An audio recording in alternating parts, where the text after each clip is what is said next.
दो। राजनवमी के मेला घुमा दो, माई दर्शन करा दो।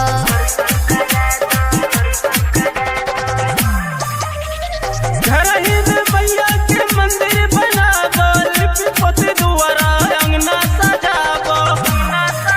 पहले रहला घुमावे के वादा, माई दर्शन करा दो। राजनवमी के मेला घुमा दो, माई दर्शन करा दो।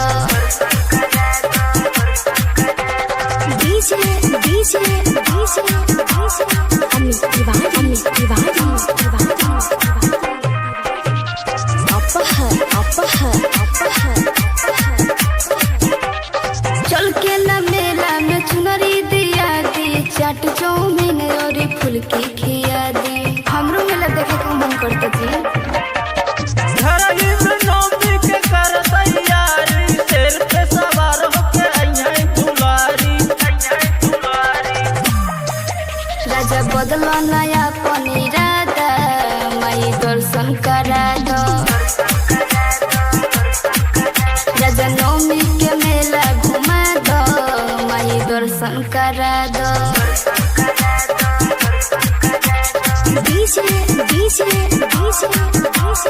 अमित तिवारी अपहर सैया रमेश राजबतिया लमानी, माई कलकत्ता वाली सुनी है भवानी। सब मन से पूरा हो जाए जी। राकेश आशीष के बोला दो, घर ही में कीर्तन कराबो। सैया मनवा के मनसा पूरा दो, माई दर्शन करा दो।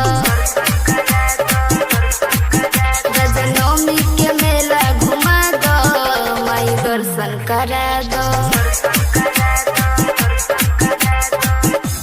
अरे करा देना।